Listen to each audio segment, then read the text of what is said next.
Hey. Oh, Lord. Fuck my life. All right.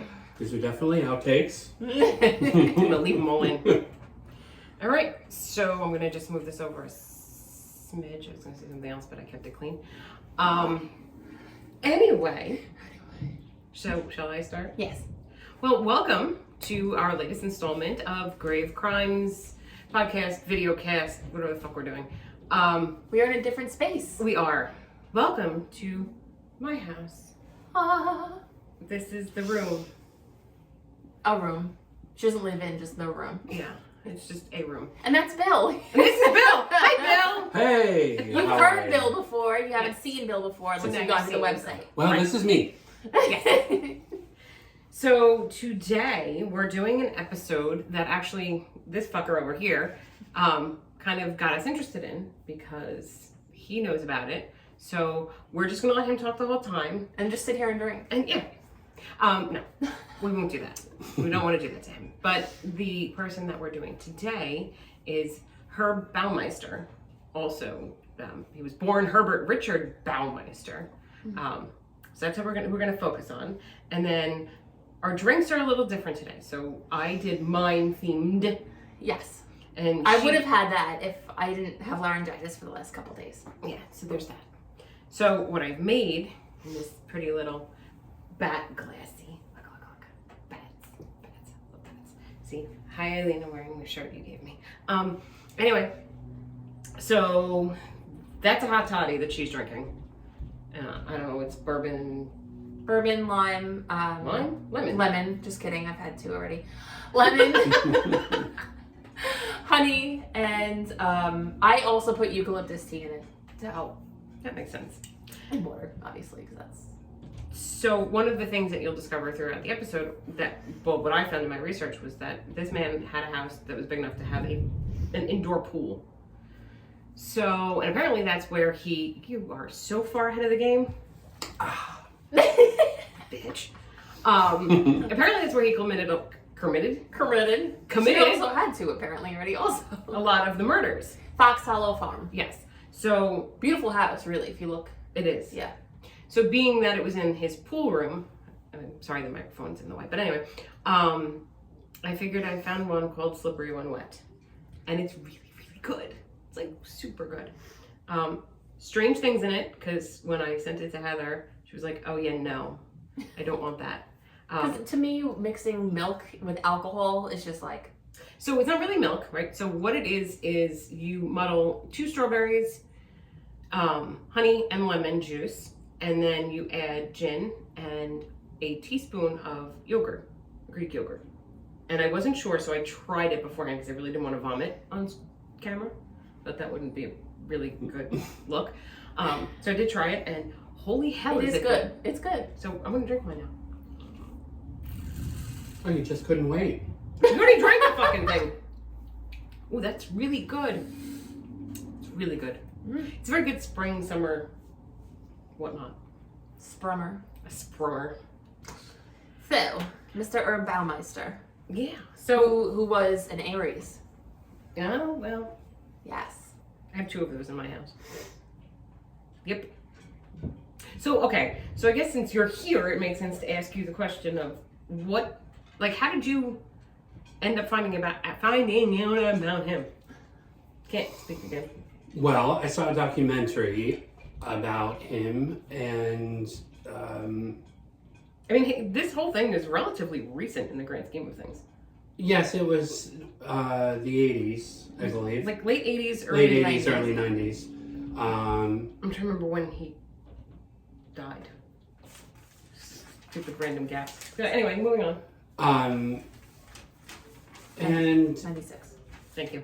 so I watched the documentary, and I thought it was pretty interesting, particularly because of the sexual orientation of the Victims, as well as Herb himself. Yeah, So, I mean, it's interesting because, and we'll get into it obviously, but I also looked up to see, because I figured, I know it happened in Indiana primarily, but there was also some events that took place in Ohio, and I know that originally Right, he grew up in they ended Pennsylvania. up connecting him to like other murders. The I think one of his nicknames was like the I-70. Right, and they didn't realize at first. Yeah. So I was curious to see like how far it was from where you grew up. It's like 5 hours. I mean, it's not that far. So I was curious, like I didn't know if maybe that had something to do with it, because it may have been like, do you remember if it was like publicized a lot?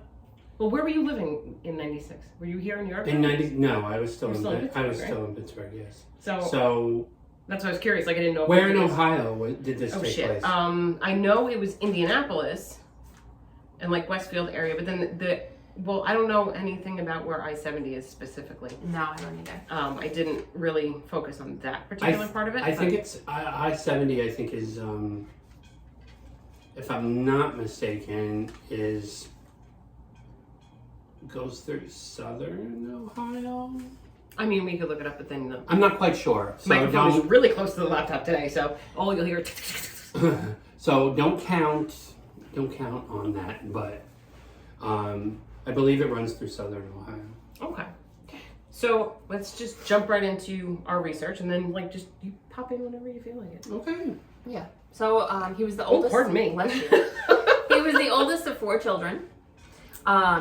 I thought this was really interesting because working with children, I did see that he began exhibiting antisocial behavior by adolescence, and it said that they diagnosed him. Mm-hmm.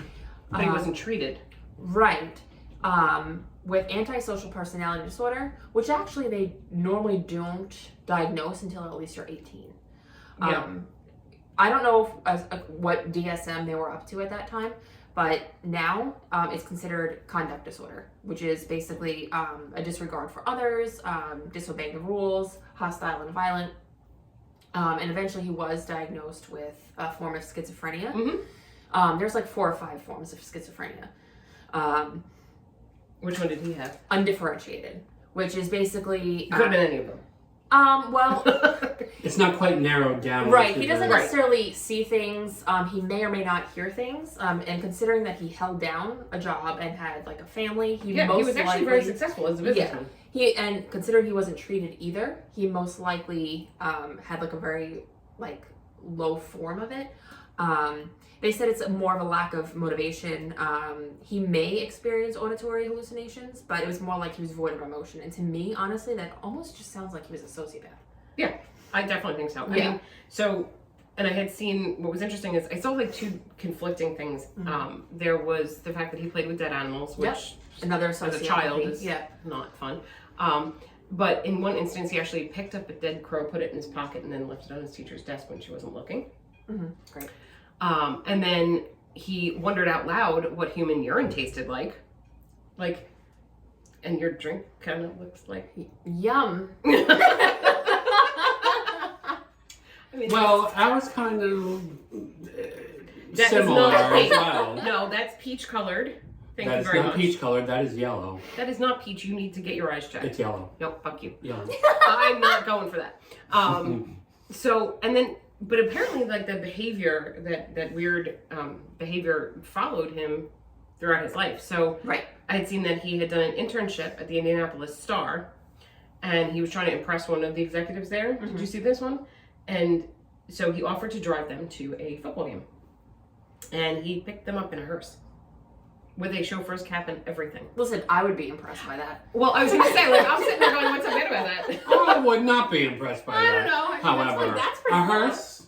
A Well, hearse. listen. People, really, a hearse. Yes, absolutely. I would totally drive a hearse. Matter of fact, there's a minivan when you go to the hockey games. There's like this one person that drives a minivan, and you know how the hearses on the back have that weird like scroll thing? Mm-hmm. Yeah, they have that on their back window. Nice. It's very strange, because it just doesn't look right on a minivan. Anyway, when he drove with all the lights flashing on the hearse, so I guess it wasn't really like a regular hearse. Maybe it was like one of those ambulance police ones. hearse? Yeah, clearly. A Ghostbusters hearse? Yeah. I mean, there's that. So, one of the things, so as Bill mentioned, one of the victims of his crimes were all gay men.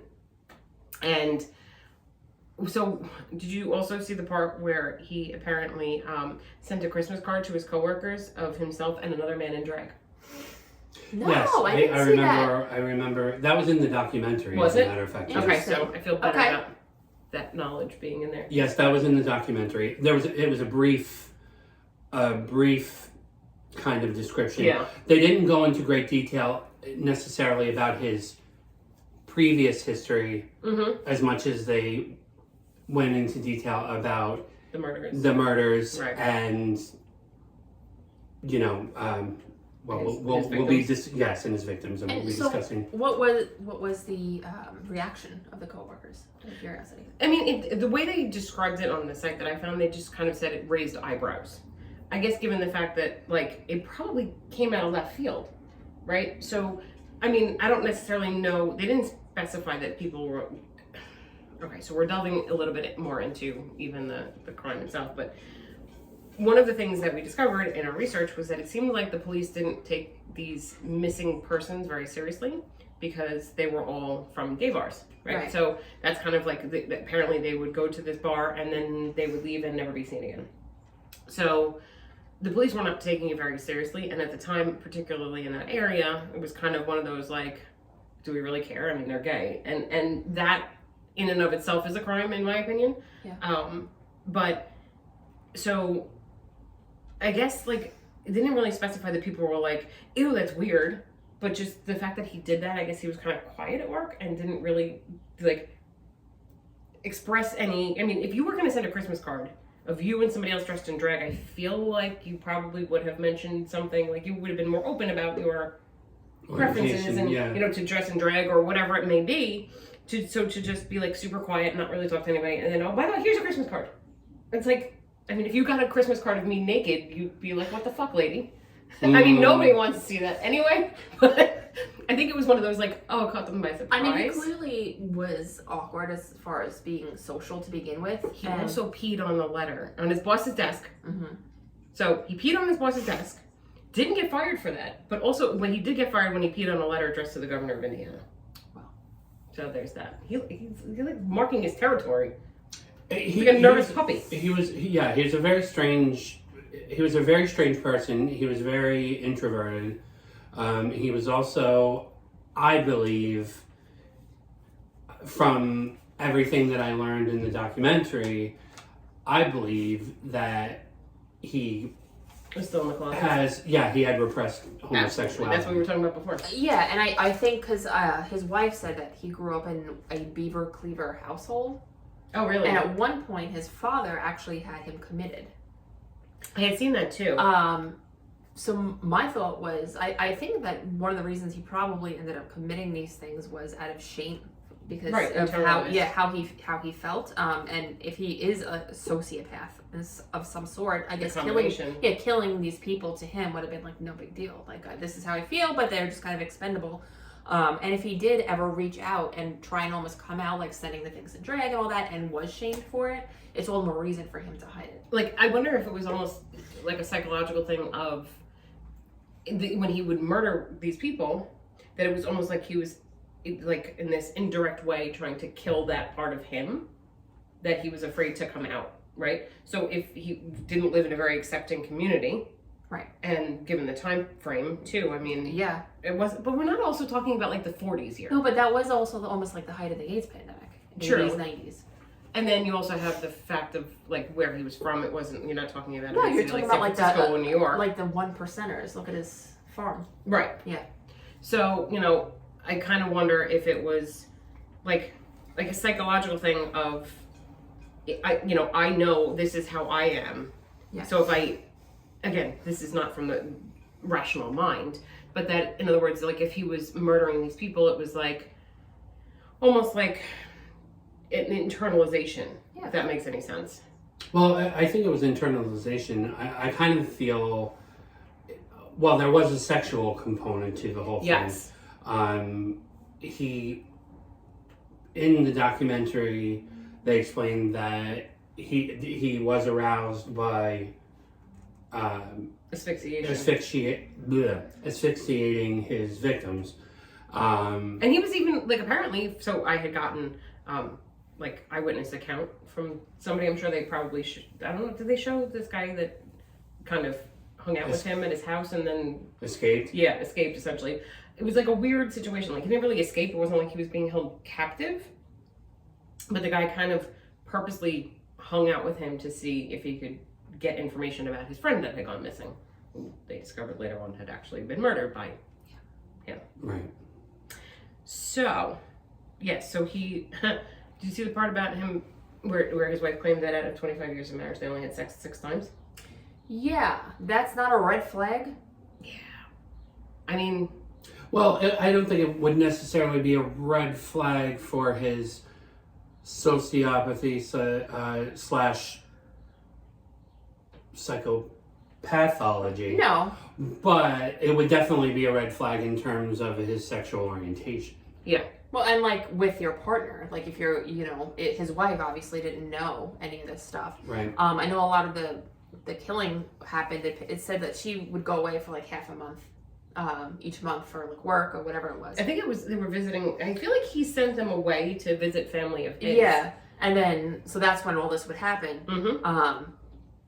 But if I was with my husband for whatever amount of time and we only had sex 6 times. Yeah, I mean. I would be in jail. Well, she also said she'd never actually seen him fully naked, which is another thing that, like, so I kind of, again, there's a very psychological aspect to all of this, and like, is it because of his internalized sexuality, or is it he's just weird? Maybe that's it.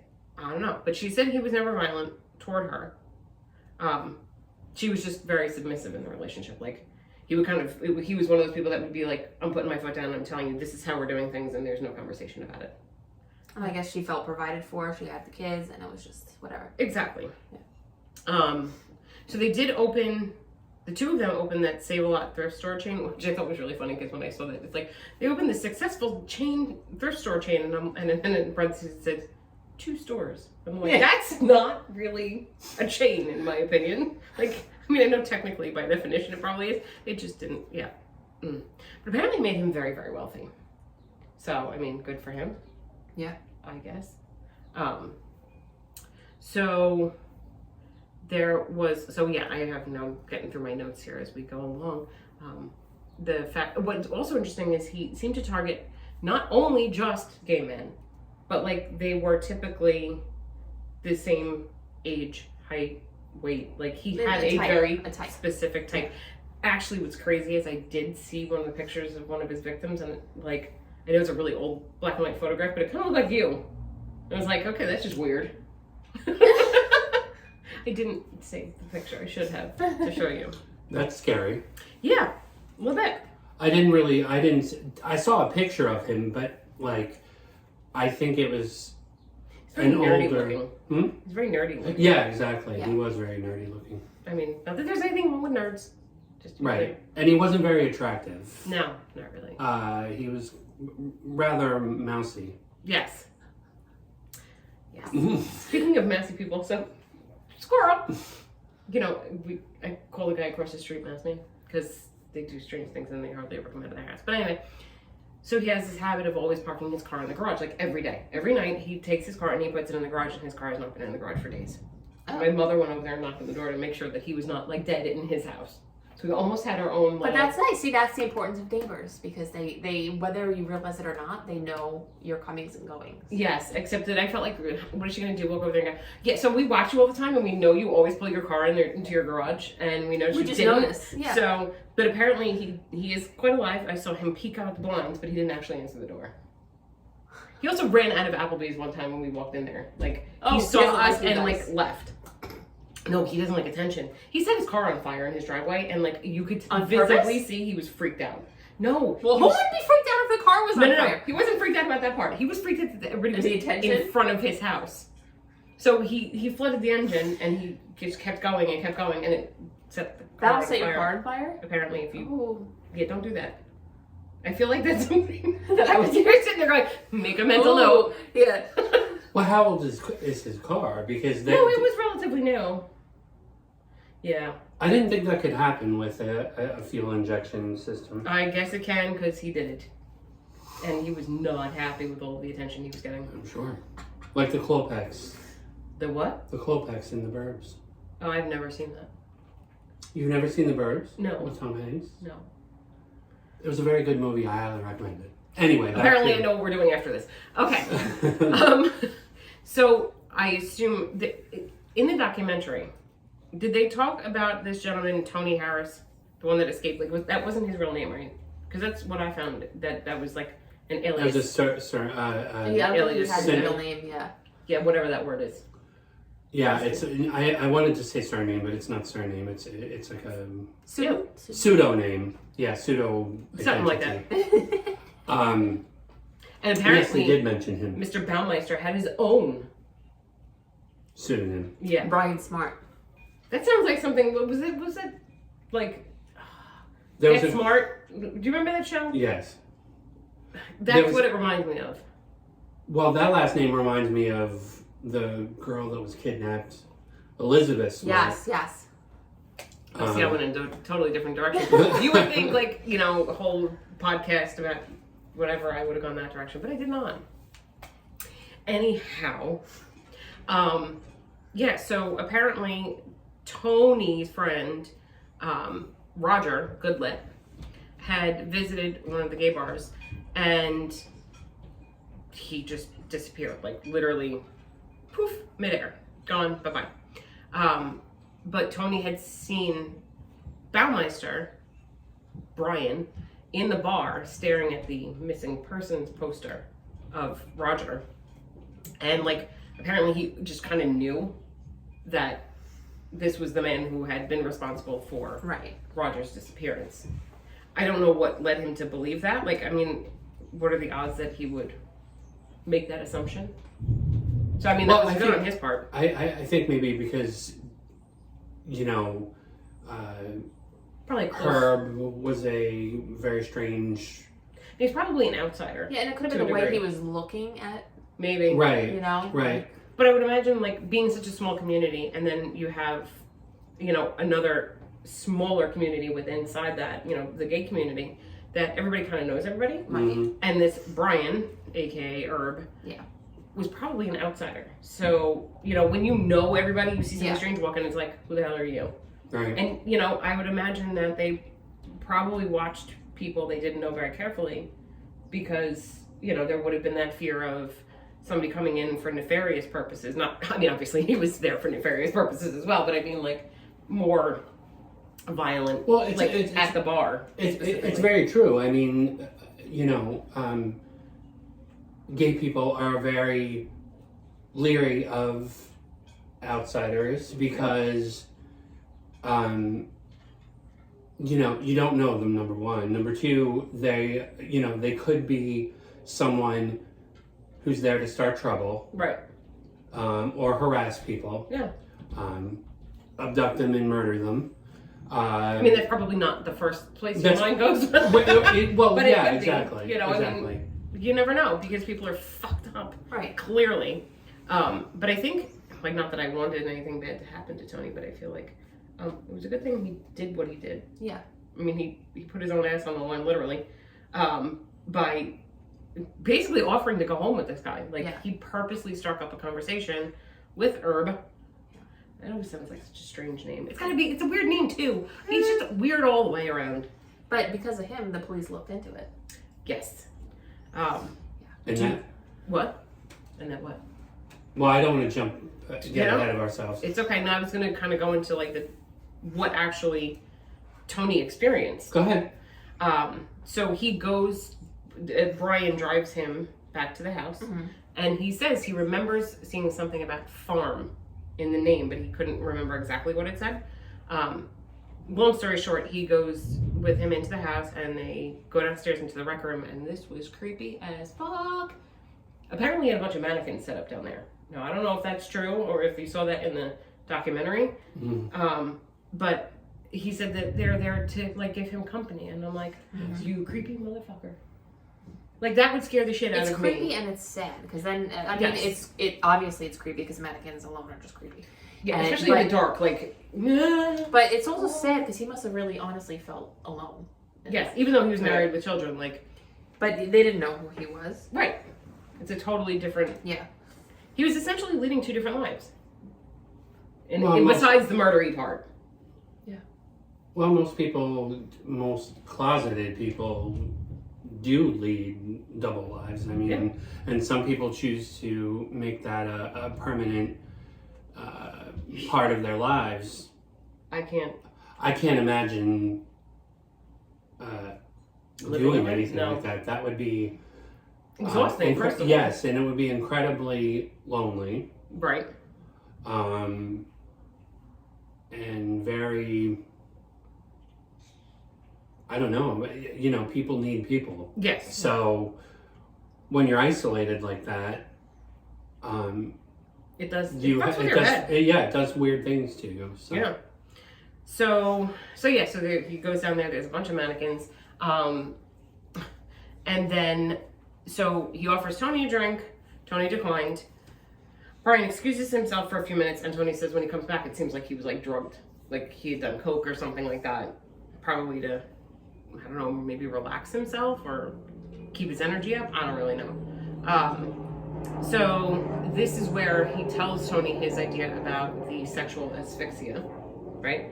So he actually, and you know what's crazy is, I found it interesting that Brian Erb asked Tony to actually do it to him first. Mm-hmm. I guess build trust, and maybe it does get him off, but I know like with actual asphyxia, and I'm not saying this from experience, Right. there is a way to do it where you actually don't put pressure on the windpipe. Right. You're not squeezing, you're just kind of putting pressure like down here, where it gives the same kind of high. Whereas like normally if you're choking someone, you're actually trying to crush, Right. where you don't do that for the sex. Aspect of it. Again, not from experience. Mm-hmm. Yep. Well, everybody has a different. Hey, listen, whatever works for you, right? So, but apparently he would also have, he didn't use his hands. He used a hose from the pool. Yeah. Which I also found interesting. But so he has Tony actually do this to him first, which, I mean, he's taking a chance. That also kind of ends up leading me down the road of like a psychological thing where is there a little part of him that thinks like he could die doing this and that would be okay? Yeah, hopes. Because he knows he's fucked up. Yeah. And he is feeling lonely and he has this secret, so, and that we're assuming, but I'm thinking that yeah. So I'm wondering if like some of it has to do with that, like you said, building trust, but also like, oh well, whatever, if I die, I die. Like, don't really care. I don't know. I think it's less likely. I think it's less likely about himself and in terms of the possibility of Actually asphyxiating. yeah, and dying, and more about like Heather suggested that it was building trust with his victims so that they would be more submissive and more inclined to participate in the activity rather than. Well, he's lucky that nobody else was like him. You know, well, when I that's think possible about it, too. Yeah, right? I mean, how often did two psychopaths run into each other? Yeah, I guess that we're lucky that there aren't that many that they do run into each other regularly. Right. So apparently, what Tony did was he actually pretended to pass out, and when Brian Erb kind of like shook him, he didn't respond right away, and then he finally like opens his eyes and he winks at him, and I'm like. I'm sitting there and I'm thinking to myself, like, if you're there for the purposes of finding out what happened to your missing friend, you have an awful lot of balls. Yeah. Trust. Well, there's that too, right? So, okay. So apparently Brian turns around and goes, "You scared the shit out of me. You know you can die doing this. There have been accidents," which almost made me feel like he was telling him, like, I know because it's happened to me. But not so much in the accident. Like, I almost wonder too, like the first time maybe it was an accident. Maybe And then he maybe- liked it. Right. Yeah. Could have been. But basically then Tony tried to like get him to admit to the whole Roger situation. He's like, is that what happened to Roger? Was he one of your accidents? Were there others? And then apparently Brian became suddenly incoherent and then fell asleep. And then Tony started snooping around his house. Again, holy shit. I would have been crapping my pants if I thought that this man had been responsible for the disappearance and death of one of my friends. I mean, first of all, I wouldn't have gotten in the car with him, but that's beside the point. Like, Brave guy. yeah, I'd say so. So, Brian Erb wakes up and agrees to take him back to town and says, hey, why don't we meet up a few days later? And he stood him up. Well, he got the information he needed, so... Yeah. And obviously the police did... No, Brian stood up Tony. Oh, Because Brian... he didn't have the information okay, yet. He didn't have his address or anything at that Gotcha. point, right? So basically there's like this giant gap of time. And because that was, what year was that? That was 92 or 93? Hold on, 93 I have. I just have 90s. No, yeah, it's all a blur. So 2 years later, because Tony had gone back to the bar hoping that Right. Shitface would show up again, and he didn't. It took 2 years for him to show up again. And that's when he followed his car and was able to get the license plate number. And they were able to figure out that Brian Smart was not Brian Smart, but Brian Smart was her Baumeister. I know that him and his wife wouldn't let the police search. No. And it wasn't until Herb was away and they went to the house and they said, listen, like, we think your husband has been doing A, B, and C. Well, I thought that they had actually approached him and said, you're a suspect. Like, you are actually a suspect. And then he did some weird shit. Right. And but- then she had filed for divorce. Yeah. And then she was like, all right, I've had enough of your bullshit. So, sure, go ahead and search. Did you see the part where the son found the skeleton? Yes, and he said it was like his father's medical... Dissection skeleton. Yeah. Was that in the... Was that... Yes, that was. And that was the beginning of their excavation... of their... Not excavation, but of their... Investigation? Investigation, but it was... Yes. archaeological in nature. Yeah. See, Okay. this, I think it's this. Maybe a little And I bit. think that was like in the back of his wife's mind too. Mm. Yeah, probably. And then she was just like, okay, like, all right, go ahead. I think she was probably in shock, Yeah. but I don't know how you could be. I mean, that's a really... I mean, maybe she thought, yeah, he's weird. Maybe he's doing like weird shit. Maybe she thought like he's cheating on me while I'm not here. Maybe. Or maybe she didn't think he was doing that. True. No. Yeah. I mean, well, and then I had some conflicting information in terms, like there was so much information about the bodies. Let the bodies hit the floor. Let the bodies hit the floor. Sorry. We do this every single time. There's always like one word that just gets us into some form of singing. And this is why I'm not here all the time. Fuck you, dick. So, well, first of all, they finally do get the arrest warrant for him because the cops do show up at the house now. She lets them in. They find 11 remains. Yes. But they're only able to identify 8. This is just on the property, Yeah. right? This is over the 18. They have 18 acres total. Yes. Yeah. So I see you have the The names. yes. Yeah. John Lee Bayer. Okay. Bayer. Richard Douglas Hamilton. Mm-hmm. Stephen S. Hale. Alan Wayne Broussard. Yes. Jeffrey A. Jones. Manuel Resendez. Roger, I'm assuming this is his friend. Yeah. Mr. Goodlet. Roger Allen Goodlet. And Michael Friedrich Keenan. Yes. Yeah. So those were the 8 they were able to identify. And they were all between the ages of like 20, I think was the youngest, and 33. No, One's 46. Kieran was 46, Yeah. which is unusual. I wonder if he had a personal, Or he just looked really good for his age. maybe. I mean, if I'm 46, I want to look like I'm 20. Well, there also might have been a, he might have been attracted to something About that guy. about him that... Well, there was also the age, height, and weight thing. So, I mean, maybe Yeah. he fit that, Fit the type. the weight, height and weight profile. Right. But they get the arrest warrant for him, but then that's when he fucked off to Canada. Yep, and commit suicide. Mm-hmm. At the Pinery Provincial Park on Lake Huron. I wonder if that place is haunted. Didn't even think to check that, No. but like, I feel like a Probably park not. probably would be a lot harder to. Yeah. I know get that he left a anyone to. note, and he blamed his failing marriage, which Mhm. he didn't give a shit about, and his business, Yeah. his failing business, which is just really All of interesting. which was failing because of him Right. I mean, and look, his dumb shit. he's blaming those things, but like we all know what it is. That was like his time Mm-hmm. to just be like, I fucked up because of A, B, and C. I wonder if he was more afraid of people finding out that he was actually gay I think it's pretty fucking obvious. than the murders. I think it's obvious at this point.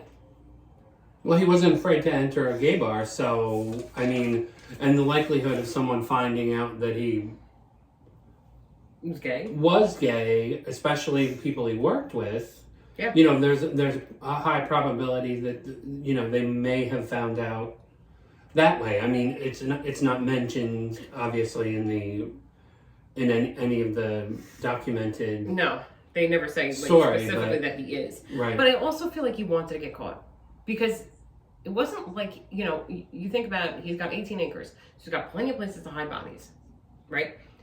But it was like when he buried them, they were all kind of near the surface. They weren't. I mean, the fact that his son found. But I know that like sociopaths, psychopaths, they don't really think that stuff through because they think they're smarter than everyone else.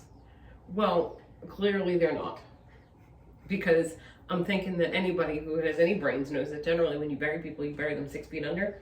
I mean, at least go for 3, maybe. Well, there was another serial killer that I can think of that I think you guys had covered. Probably. Who didn't bury the bodies very deep.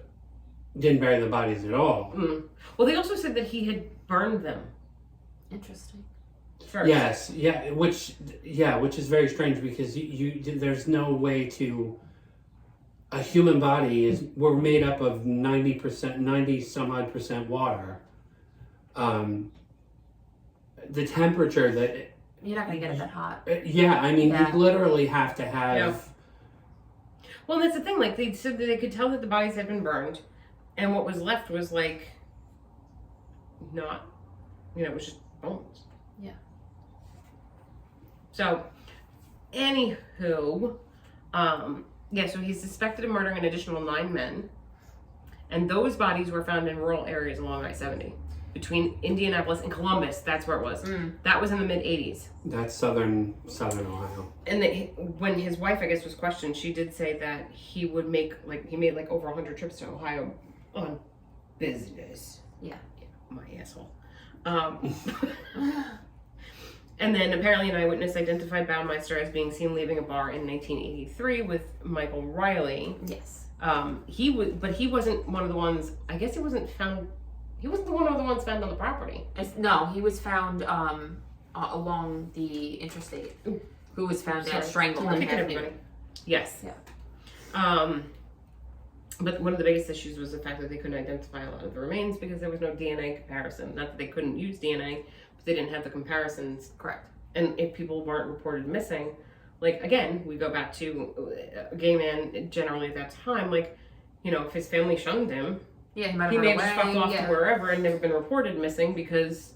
Now, if they still have them, they could do, like, familial DNA. Oh, yeah. Well, that's also through, like Ancestry, everybody's submitting their DNA. And what's so bad is I'm reading, like, crime novels right now. And I got sucked into this one author, and I've read, like, 6 of her books in, like, the last week and a half. And so now I'm starting to, like, mix my stories of what I'm reading. Oh, no! At my research. And I'm like, wait, did that happen in the book, or did that happen in my research? I can't remember anymore. Guys, stop doing this shit. But, yeah, so... There was no personal effects found with the bodies, and yeah, he went to quite a few of them. There were like 4 or 5 different bars that he went to. I wrote them down on a post-it note and I left it somewhere, not here. Anyway. So, I mean, I guess, do you have anything else in terms of the crime itself? No. And the haunting is all in my head. It's all in your head? It's all in here. Is it all in your head? Yes, the haunting, according to other sources, not necessarily the documentary, although the documentary did mention that it's believed that he haunts the farm, and there have been other paranormal groups. Yes. That have. Yes. That have gone there and experienced. I don't know how it feels about some of these groups. Well, it's difficult. It really is difficult to you know, everybody, Validated. yeah, I mean, everybody has a different way of investigating the Yep. paranormal. So it's very disorganized when it comes to a lot Yeah. of the. Well, that's one of the reasons that we were doing things the way that we were doing them scientifically, was in the hopes that we could create an environment that would be more conducive to people actually believing in the paranormal. Yeah. And taking it seriously. But we won't go down that road right now. I know that like a family bought it. Yeah. I think it was in like disrepair for a little while, but it was completely redone. Mm-hmm. A couple bought it, and it was like a businessman and his wife, and he ended up having one of his employees live on the property in the guest house. Yeah, I thought it was like an apartment over the garage. Yeah, something like that. And I know that he ended up having a lot of knocking on his doors. Yeah, supposedly like something kicked in one of his doors. Right, and his dog was going absolutely ballistic. And the wife, she was vacuuming actually in the pool area. And she had the plug vacuumed in. Wow. The vacuum plugged in? Yep. Apparently I shouldn't drink these drinks anymore. They go down so damn easy. I mean, now, fuck you. See how much is left? Generally, you know, I don't usually finish my drinks, but this is sweet and I like it and it's yummy. Anywho, so she was vacuuming, and then the cord, like, all of a sudden the vacuum stopped, and it seemed it had come unplugged. Now, granted, I've done this too, where I go a little too far, and the whole fucking thing comes right into the wall. So she goes and she plugs it back in again, and it happens again. It's like, all right, whatever. But she, like, purposely left enough slack, and then she's vacuuming, and she literally watched the plug come flying out of the wall like somebody yanked it. Yeah. So, I mean, if you're watching it happen, that's very different than...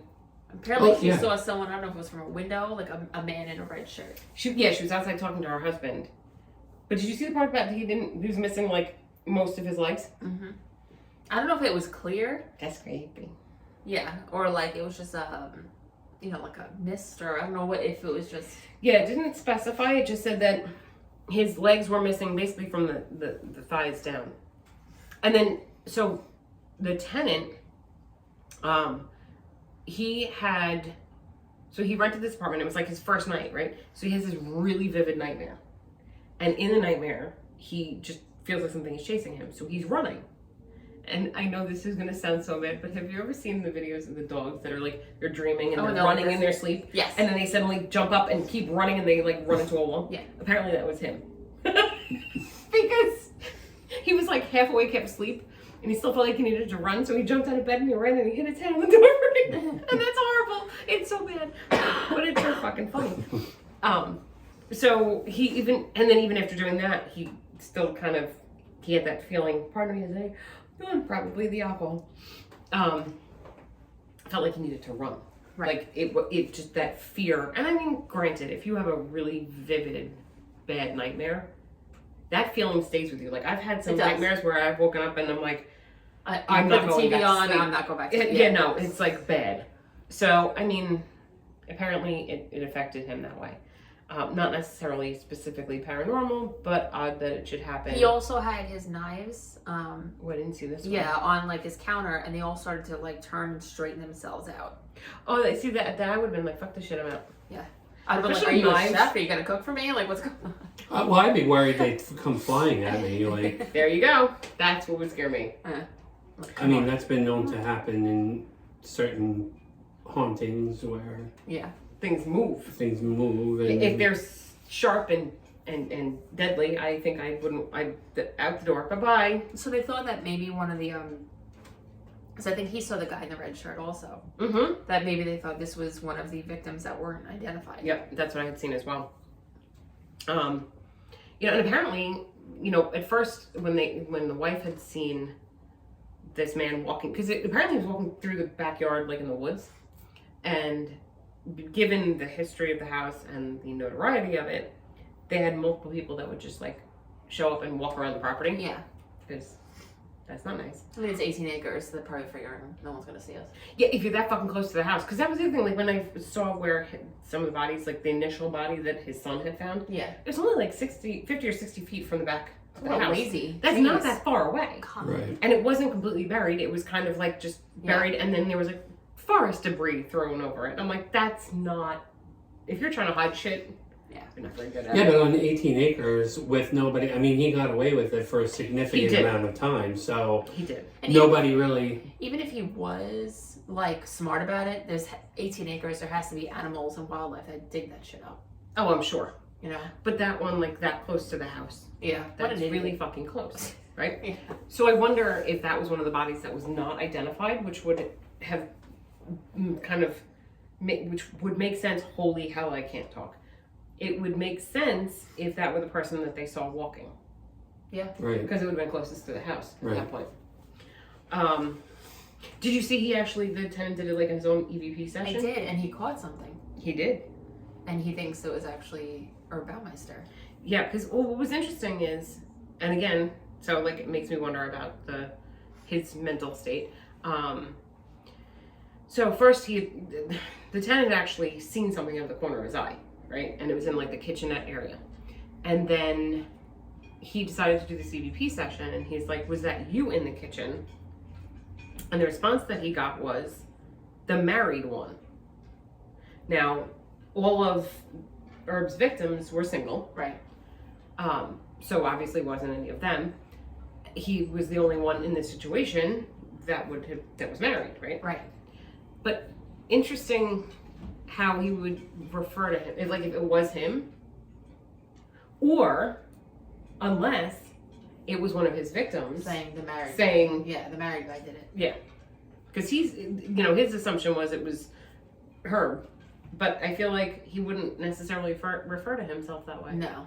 No, I think he would probably refer to himself specifically. Right, exactly. And not necessarily as vague As a the response married as that is. So, you know. apparently, one of his deadbolted doors actually flew open as well. That's frightening. Yeah. So that means something had to actually have unlocked the door first. You wonder, like, because with that type of stuff, you don't normally see human spirits do that. If, like, all that horrible, like, fear and negativity brought something darker to that property. That's also a possibility. Although, I mean, okay, I always have to preface things, right? So I don't necessarily feel like, how can I explain it? I feel like he was tortured in his own head, if that makes sense. Yeah, that's like 100%. clearly he was not normal, No. given his propensity to murder. But I don't feel like it was just the murdery part. No. Like I think that there was that driving force of him being still in the closet and having that Like a neighbors that self-loathing going right on. exactly. Yeah. So how can I explain it? It's not like evil. It is evil.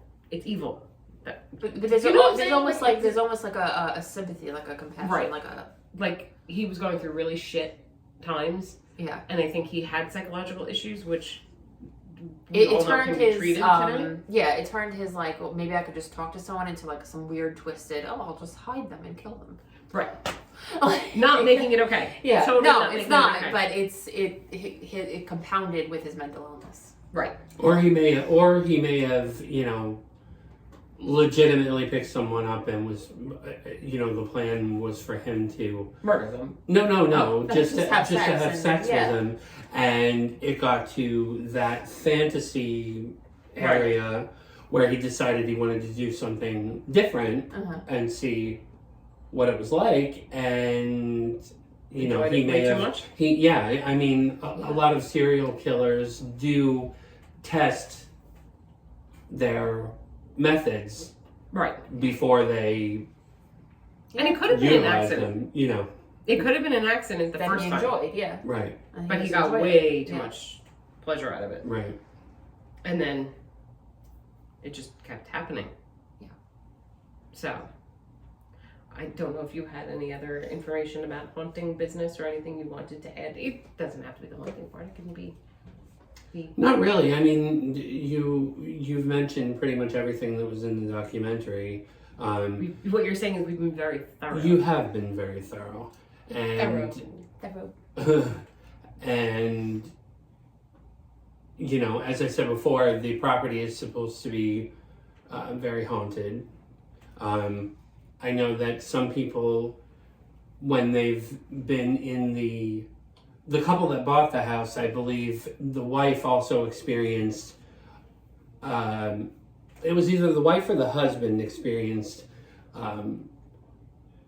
a choking sensation, like in the pool. Oh, I did not see that. Pool area, where they felt like they couldn't breathe, and they were having, trouble like that. And I think eventually, I think that was before or around the same time that the incidents were happening with the wife who kept experiencing the plug coming out of the wall, and I think she may have made him angry. Maybe. Oh, you know what I did also read was that apparently they discovered that if they just said, like, when she was vacuuming or doing anything like that and that would happen, she would literally just say, "Can you please stop? I have to, I need to vacuum. finish my vacuuming," and whoever was there would stop. Oh. So I have to wonder, then that makes me wonder, was it one of his victims? Because I feel like if it was him, he clearly didn't give a shit. Right.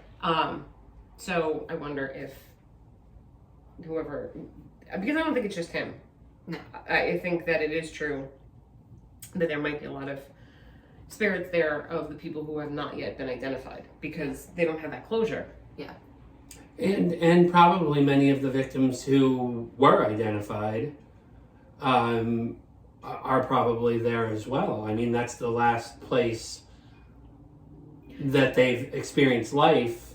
Especially if they haven't had the opportunity to move on. Right, and that would be difficult to move on from if it's with such a traumatic end. Yeah, well, and also that makes me think, maybe if you think about the fact that they were willing participants in at least part of this, right? Yeah. So they may have been willing to try something different, right? And there's something wrong with that. So maybe they are there because their initial thought was like, okay, we're trying out this new thing that's supposed to, enhance and heighten the pleasure, and you kind of pass out first, right? Right. Mm-hmm. Before you actually expire.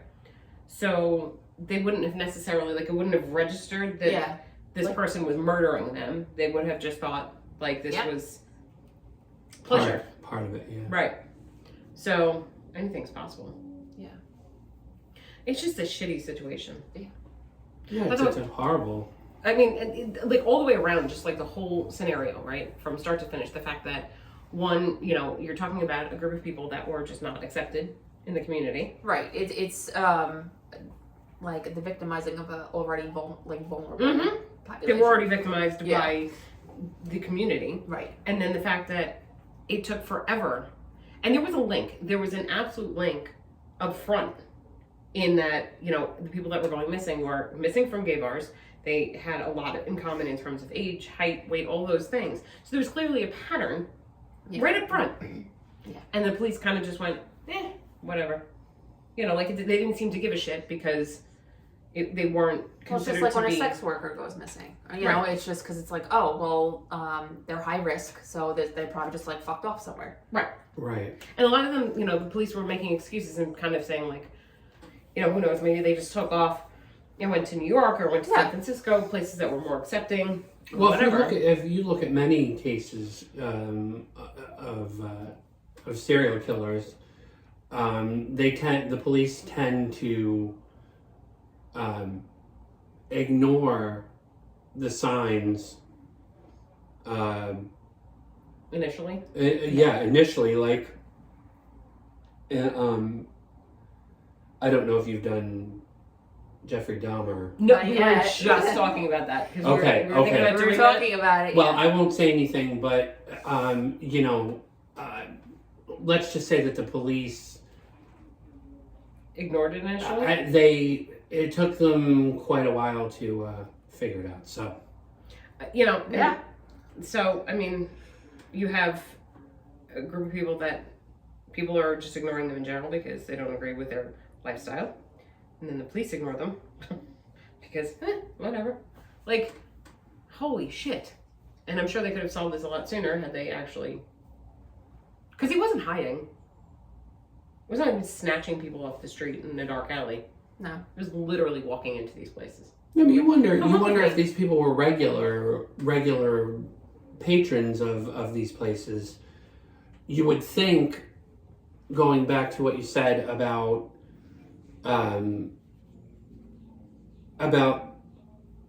people being leery of strangers, Outsiders, yeah. people, outsiders, people who are not, they're not familiar with, you would think that they would be leery of Going with him? going anywhere with him, considering, I mean, Yeah. that's kind of like So then maybe he was more of a regular than people.